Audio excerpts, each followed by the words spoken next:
you're going to live. जब तक आपके लिए धार्मिक ईसाई होना चलता है कि मैं संडे को चर्च जाता हूँ इतना काफी है, तो वैसे ही आप जिएंगे.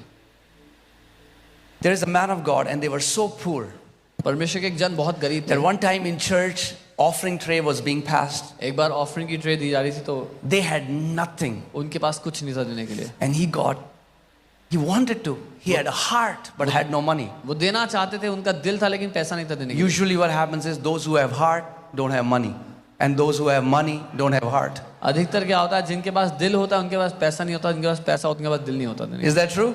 है कि नहीं? But not in this church. पर We इस are चर्च में different. ऐसा नहीं है. Amen.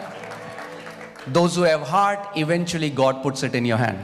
जिनके पास दिल है देने के लिए परमेश्वर के हाथ में रख देता है. Amen. Coming back to the story. कहानी पे वापस. So he didn't like it that I could not do anything. So he was wearing a suit. He plugged his button and he said, Lord, I don't know what else to give. He put the button there. और उन्होंने अपने suit का button उखाड़ करके बोला, प्रभु और तो कुछ नहीं देने के लिए वो सूट का बटन दे दिया. Amen. Now, sometimes when I tell these stories, the next offering is filled with buttons. कई बार जब मैं ये कहानियां बताता हूँ तो अगली ऑफरिंग में बटन भरे होते हैं. So, when he did that, जब उसने ऐसा किया, he heard the word of the Lord. उसने परमेश्वर के The word of वचन the को Lord सुना. came to him. And what was the word? परमेश्वर का वचन उसके पास आया. 3 John verse 2. और वो वचन क्या था? 3 यूहन्ना 2 आया. Now he had read it so many times. That's what I'm saying. When Rema comes, it's very different from Logos. उन्होंने बहुत बार पढ़ी थी वो आयत, लेकिन मैं क्या कह रहा हूँ, जब रेमा वचन आता है तो वो बहुत अलग होता है लिखित वचन से. When Rema comes, the breath of God is there in that scripture. It will be different from every day else when you are reading it. जब रेमा वचन आता है तो परमेश्वर की सांस उस पर होती है और वो बहुत अलग होता है रोज के उसको पढ़ने से. And the word of the Lord came to him and he said, Son, और परमेश्वर का वचन उसके पास आया. I wish that you may prosper and be in health just as your soul prospers. उन्होंने कहा, बेटा मैं चाहता हूँ कि तू उन्नति करे और भला चंगा रहे जैसा तेरा प्राण उन्नति करता है. And he went home to his wife and he said, do you know what? God desires our prosperity. और वो घर गए अपनी पत्नी से कहने लगे, तुम्हें पता है क्या, परमेश्वर चाहता है हम अमीर हो, हम समृद्ध हो. Did God give him $1 million? No. क्या परमेश्वर ने $1 मिलियन दिया उनको? नहीं. What did God give him? क्या दिया परमेश्वर ने? Much more precious than $1 million. God gave him his word. Million या बिलियन से कई ज्यादा कीमती अपना वचन दिया. You need a word. आपको एक वचन चाहिए. One word from God can transform your generations. परमेश्वर से एक वचन आपकी पीढ़ियों को बदल कर रख देगा. If your generations have lived in poverty, one word of the Lord can change and break that spirit of poverty and can completely transform your generation. One word. अगर आपकी पीढ़ियां गरीबी में रही हैं, दरिद्रता में रही हैं, तो एक वचन परमेश्वर की ओर से उस पीढ़ियों से चलने वाली दरिद्रता को नाश कर देगा आपके जीवन में.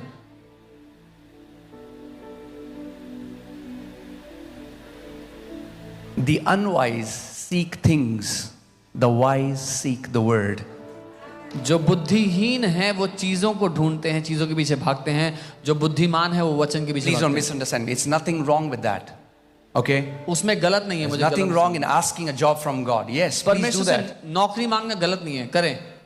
Nothing wrong in going to God and putting your desire. I want a house. Nothing wrong with that. But what I'm saying is, you have to become a man or a woman who treasures the word of God above everything else. परमेश्वर से घर मांगना गलत नहीं है, करें. लेकिन मैं ये कह रहा हूँ, आपको वो व्यक्ति बनना है जो वचन को कीमती जानता है हर एक चीज से बढ़कर. When you open the Bible and when you read the Bible, जब आप बाइबल खोल के पढ़ते हैं, what is your goal? आपका लक्ष्य क्या है? Some people's goal is to finish 10 chapters. कुछ लोगों का लक्ष्य है 10 चैप्टर खत्म. So what happens? तो क्या होता है? They finish 10 chapters. वो 10 चैप्टर खत्म कर लेते हैं. That's it. इतना ही.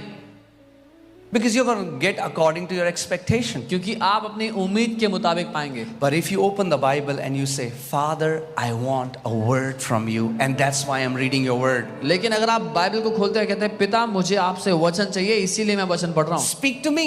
मुझसे बात करें. Me and my wife, we were buried in debts. One scripture, Ephesians 1:3, not only brought us out of debts, but we are today living a blessed life. Why?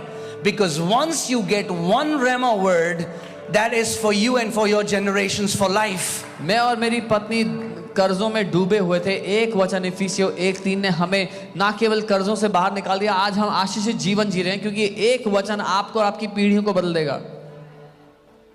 Should I tell you the power of Rhema word? मैं आपको रेमा शब्द की ताकत बताऊं। Okay.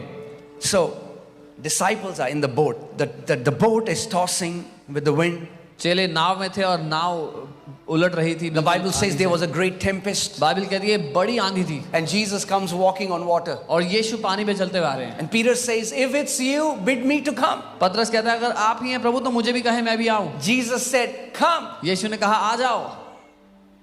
What was the Rhema word? क्या था रेमा शब्द? Come.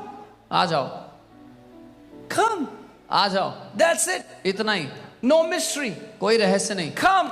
आ जाओ। One word from the mouth of the Savior, and it carried the power that the water underneath Peter's legs became cement, and he started to walk on water just by one word, come. That's it.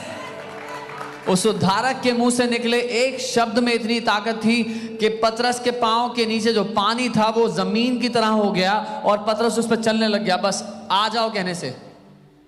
But do you know that many Christians have drowned and lost their lives because they tried to be like Peter? पर जानते हैं बहुत से मसीह लोग डूब गए पानी में क्योंकि वो पतरस की नकल कर रहे थे।